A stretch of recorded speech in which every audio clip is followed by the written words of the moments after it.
आज मैं देख रहा हूं कि चारों तरफ जब देश कोरोना के कहर से जूझ रहा है तो कुछ ऐसी संस्थाएं हैं कि जो आपके आरक्षण पे चोट कर रही है और आपके आरक्षण को निष्क्रिय करने का काम कर रही है।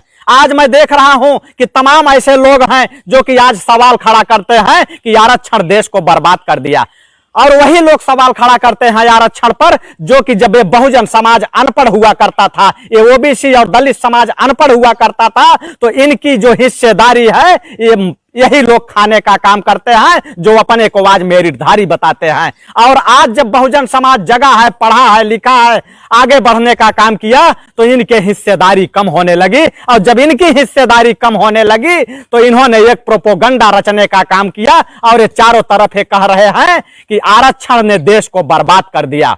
मैं इनसे पूछना चाहता हूं, मैं इनको खुला चैलेंज देता हूं कि कभी आकर के हमसे आरक्षण पर ही डिबेट कर लेना, अगर तुम्हारी मां ने तुम्हें दूध पिलाया है तो। जो लोग ये कहते हैं कि आरक्षण ने देश को बर्बाद किया, मैं उनसे ये पूछना चाहता हूं कि आजाद भारत में अब तक 15 प्रधानमंत्री बन चुके हैं, इन 15 प्रधानमंत्री में कितने आरक्षण के लोग बने हैं यह बताने की कोशिश करो।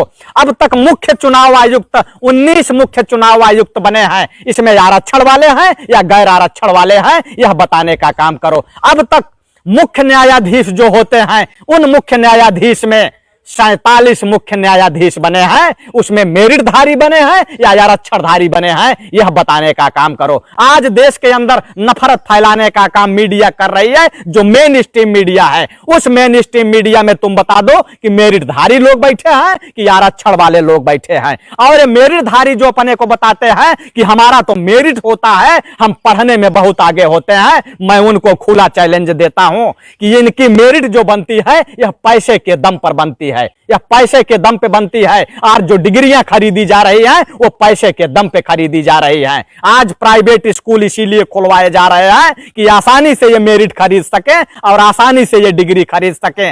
आज डिग्री खरीदने के लिए आपके पास करोड़ों रुपए हो तो आप कितना भी बड़ा से बड़ा मेरिट बनवा सकते हैं। और जो लोग ये कहते हैं कि देश को बर्बाद करने में आरक्षण का हाथ है, मैं उनसे ये पूछना चाहता हूं कि किसी भी देश को बर्बाद करने में सबसे बड़ा हाथ और सबसे बड़ा योगदान वहां की अर्थव्यवस्था का होता है, लेकिन भारत की अर्थव्यवस्था को खत्म करने में सबसे बड़ा योगदान यहां के घोटालों का रहा है। और यहां के घोटालों की सूची उठा के देख लो, तुम यहां की सूची उठा के देख लो कि अब तक देश के अंदर जितने भी घोटाले हुए हैं बड़े बड़े, वह घोटाले करने वाले आरक्षणधारी हैं या मेरिटधारी हैं। सबसे पहला घोटाला हमारे देश में 1948 में हुआ था, जिसे जीप घोटाला के नाम से जाना जाता है। दूसरा घोटाला 1951 में हुआ था, जो साइकिल खरीद घोटाला के नाम से जाना जाता है। 1956 में हरिदास मुदड़ा घोटाला होता है। 1963 में प्रताप सिंह कौर घोटाला होता है। 1965 में पटनायक घोटाला होता है। 1974 में मारुति घोटाला होता है। 1987 में HWD घोटाला होता है। 1987 में बोफोर्स घोटाला होता है। इस घोटाले में किसका हाथ है यह तुम लोग तो बता दो, देश के सामने ला दो कि आरक्षणधारियों ने किया है या मेरिटधारियों ने किया है। 1992 में हर्षद घोटाला होता है, यूरिया घोटाला होता है, चीनी घोटाला होता है, जूता घोटाला होता है, और 96 में चारा घोटाला हो जाता है, जगन्नाथ मिश्रा का चारा घोटाला जगन्नाथ मिश्रा करता है और नाम लालू यादव का आता है। यही मनु मीडिया के सहारे जो मीडिया में बैठे लोग हैं, यही मेरिटधारी, यही लालू यादव का चरित्र गढ़ते हैं कि ये तो पिछड़ों की बात करता है, या तो दलितों की बात करता है, या गरीबों की बात करता है। उसका चरित्र गढ़ करके जेल भेजने का काम किए, और वही जो सबसे बड़ा चारा चोर जगन्नाथ मिश्रा वह बेल पे बाहर घूम रहा था। भाजपाइयों का सबसे बड़ा घोटाला तहल का घोटाला था, जिसमें कि भाजपा के राष्ट्रीय अध्यक्ष बंगारू लक्ष्मण का नाम आया था। वहां भी बता दो कि मेरिटधारियों ने घोटाला किया कि आरक्षण ने घोटाला किया। यूटीआई घोटाला हुआ, आदर्श घोटाला हुआ, ताबूत घोटाला हुआ, जो कि एक शर्मनाक घोटाला था ताबूत घोटाला। 1999 में जब हमारे देश के जाबाज सिपाही कारगिल का युद्ध लड़ रहे थे और दुर्गम चोटियों पे चढ़ रहे थे, उस समय पाकिस्तानी गोलियों का शिकार हो रहे थे, उनके शरीर गोलियों से छलनी हो रहे थे, उनकी लाशें जो आ रही थी वह कफन घोटाला करने वाले लोग यही मेरिटधारी लोग हैं। ताबूत के नाम पर जब कफन घोटाला कर रहे थे, ये कौन लोग हैं जो कि लाशों को भी नहीं छोड़ रहे थे? इनसे पूछिए कि वो मेरिटधारी हैं कि आरक्षणधारी हैं।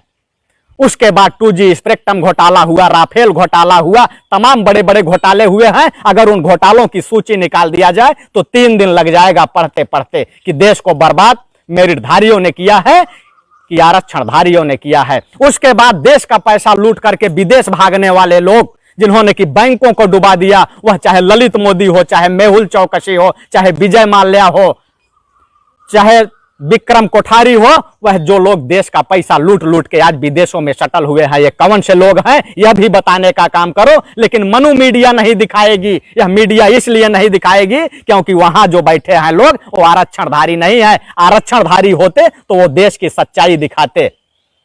आज आईएसआई से संबंध है और पाकिस्तान के लिए जो जासूसी करने वाले लोग हैं, ये कोई आरक्षणधारी नहीं है। कोई आरक्षणधारी हो तो उसका नाम बता दो कि आईएसआई के लिए काम कौन करता है और पाकिस्तान के लिए जासूसी करने का कौन काम किया है। यही लोग हैं जो पाकिस्तान की जासूसी काम किए हैं। कोई आरक्षणधारी पाकिस्तान की जासूसी के लिए काम नहीं किया।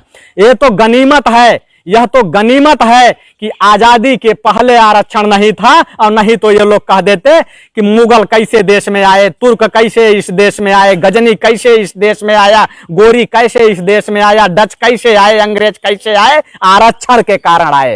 ये अपने निकम्मेपन को नहीं बताएंगे, अपने नाकारेपन को नहीं बताएंगे, ये बताएंगे कि आरक्षण के कारण देश बर्बाद हो रहा है। आरक्षण के कारण देश बर्बाद होने की बातें तब करने लगे जब लोग अपनी भागीदारी मांगना शुरू कर दिए कि हमें अपनी भागीदारी दे दो। तो ये भागीदारी इनको हजम नहीं हो रही है। इनको चाहिए कि ये देश का 100% हिस्सा अगर ये लोग खाते रहेंगे तब तो ठीक है। अगर आप लोग अपनी हिस्सेदारी और भागीदारी मांगोगे तो कहेंगे कि आरक्षण ने देश को बर्बाद कर दिया। मैं खुला चैलेंज करता हूं कि कोई भी आकर के आरक्षण पर मुझसे बहस कर ले कि आरक्षण ने देश को बर्बाद किया है, या एक जो खरीदारी करके मेरिट बनाते हैं और डिग्री खरीदने वाले लोगों ने देश को बर्बाद किया है। यह मैं बताने का काम करूंगा।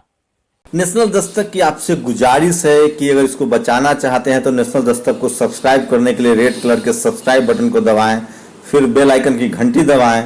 नेशनल दस्तक को बचाने के लिए बहुत जरूरी है कि हर खबर को शेयर करें, लाइक करें, कमेंट जरूर करें।